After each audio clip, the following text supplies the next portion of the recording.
Hey everyone, Chris and Jason here, Private Lenders Podcast, as always sponsored by the Hard Money Mastermind, which you can check out at hardmoneymastermind.com, and our lending company, hardmoneybankers.com. Now, today we're talking about a subject related to capital investors. One of the possible sources of capital that could make sense in the right situation are family offices. And in case you're not familiar, and a lot of people aren't, because family offices are very private. They're not the kind of things that are popping up in media too much. It's a real niche in the finance world. So this is what a family office is.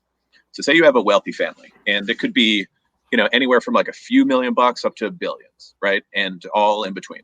It doesn't have to be huge, like ultra wealthy, but that is part of it too, where you have, so on a smaller scale, you might have a less formal kind of family office operation where you'll have a family member managing the assets of the family, putting them into different stuff, like could be stocks, could be buying real estate, could be investing equity in real estate, investing in loans like ours, could even be cryptocurrency, really anything, hedge funds, the whole nine. Family offices invest in everything, and they diversify and they look for different stuff.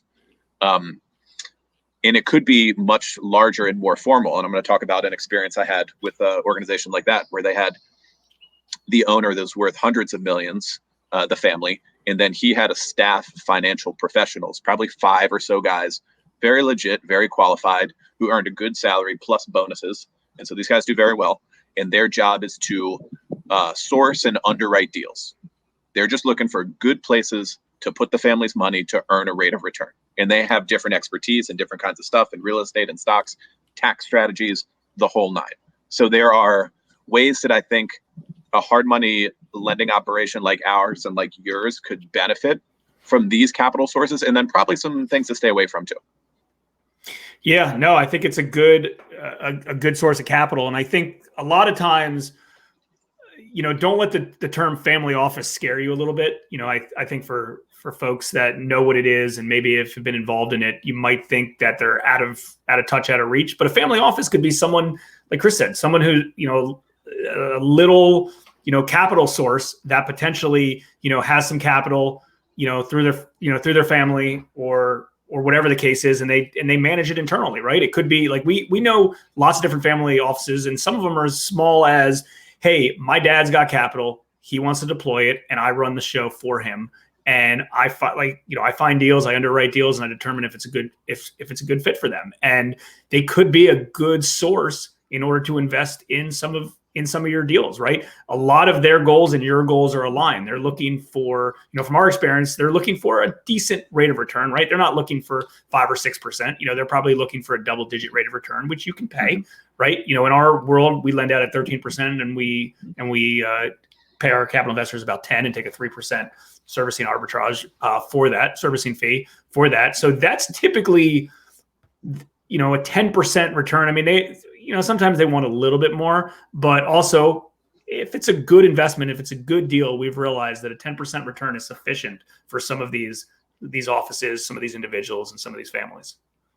Yeah. So a couple more details on what these family offices look like and how to approach them, how not to approach them. So like anyone else with capital, a family office is going to get a lot of deals thrown at them, and a lot of them are cold. A lot of them are just cold stuff. Here, take a look at this. What do you think? Blah, blah, blah. Just cold emails. Like, you can find databases and stuff like that with family office and their main contacts and stuff, but I don't think you're going to get too far with that. And I do some, some research, some studying in this niche, and I see what people are talking about related to working with family offices to invest in deals, different kinds of stuff. So it's going to require two things. Like, one, some kind of referral or introduction, right? It should be somewhere in your network. You're not going to get too far if it's cold, honestly. And then the second thing's the deal. They know what they're looking at. So you have to have good stuff to give them. If you have those two things, you can get some kind of somebody to refer you to somebody. That's the way in. Plus, you have to have real deals, because otherwise there's not really anything to talk about. These people get 1,000 deals thrown at them a month, and they're very, very used to just brushing them away, right? Yeah. So have proper deals and get a proper referral. And I think we've realized that this type of business model is perfect for them, and they like it, because a lot of their business model, they have to be a little bit more active just to achieve a little bit more of a return, let's just say, right? There's deals that they'll invest in equity, and in an equity investment, yeah, they might get a little bit more return, if they're paying a pref or whatever the situation is. But typically there's a lot more risk in those deals. From our experience, a lot of these family offices like this model, and typically they're not originating themselves. I mean, it's hard to originate, and I don't want anyone listening to this get scared by that, but like finding the good deals and finding the opportunities is where the hard money lending business model is that's the foundation of all of this. The capital will come. The capital will continue to come. And I think you'll realize that a lot of family offices will be very impressed with your operation if you have good deals, because they're chasing around good opportunities. They always want to invest in deals. And in general, and we talk about this a lot in a lot of the different videos that we do, but the hardest part for anybody who's really rich and wealthy is to find opportunities to put their capital in. That's the problem. That's good opportunities. Yeah, that's their problem. Is it's hard for them to deploy capital in good deals, right? So you have those deals, right? And again, you have to treat them just like any other capital investor. That's important. It's your deal. You control the situation. They have to follow your setup, right? I mean, keep in mind they're pretty savvy and they're pretty smart and they're pretty opportunistic, right? So they not that they want to take advantage of you or the situation, but they kind of want to be the alpha, involved in the transaction. So make sure you follow, our exact process of how we raise capital and how we approach and present deals to capital investors, and it'll work out fine, right? But we'll both tell you from experience that they're a good capital source, and getting a 10% rate of return, secured by a first trust mortgage at a 65% or less LTV to a good quality borrower is sufficient for what the types of deals that they're looking for. Like they'll jump on them. Yeah, for sure. And I want to give you an example of a family office that we've worked with for a very long time, and then one that we kind of passed on. We didn't think was the best fit. Okay, so one of our capital investors, since the very early days of our company, was referred to us by a business associate. So again, we got a good referral in the door, and started doing deals with us many years ago, over a decade, and over time. And so this is a patriarch of a family.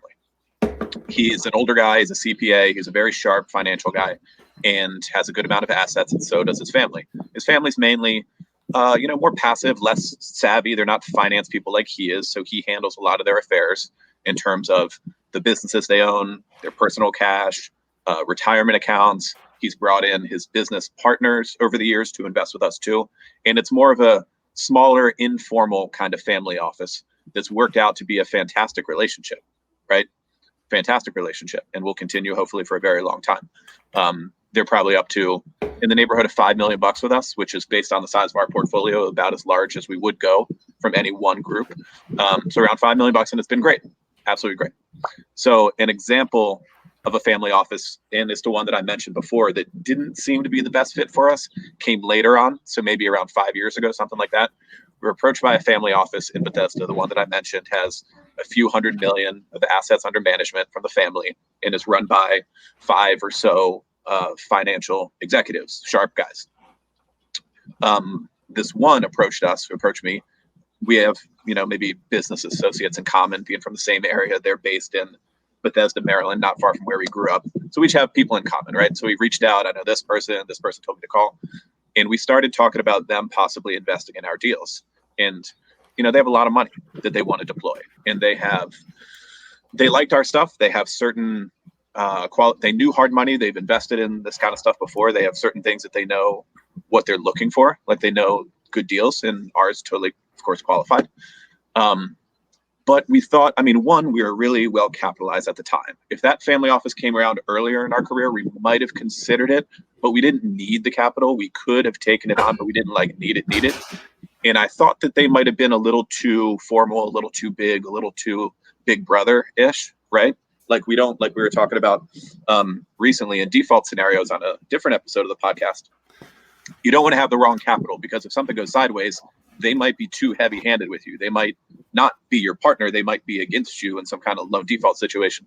Didn't want to get into that. I'm not saying they would have been that way. I'm just saying they were a little too big, a little too wealthy, a little too formal for us. That was just a gut feel judgment call, right? But totally, I've kept in touch with that one guy. I've even way after that scenario, live not far from each other. We've, gone out for a drink together, pre-pandemic and stuff. And I've kept in touch with him. He's totally cool and he does some good stuff. And, we're just kind of around. We just never linked up on them funding HMB deals. And I think it was for the best.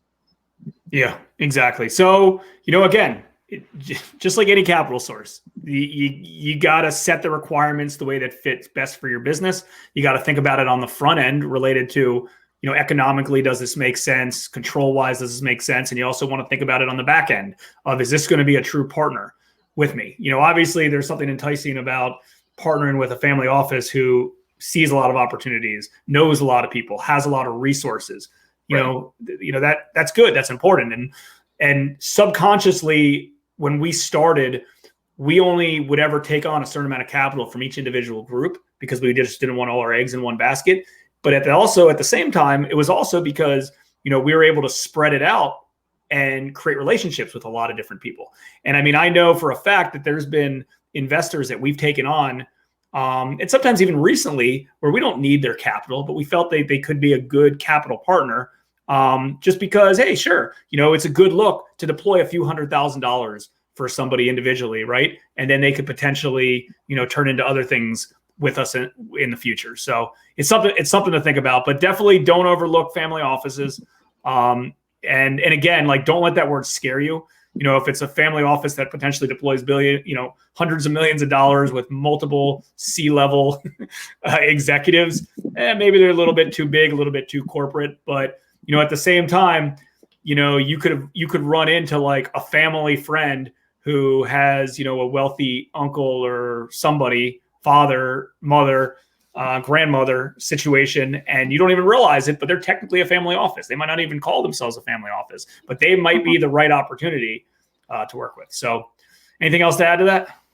No, kind of the same stuff. Just like consider that as a source as you're raising capital, and use your best judgment. Always work through referrals, always bring good deals. Don't fling bad stuff at anybody. That's not going to get you anywhere.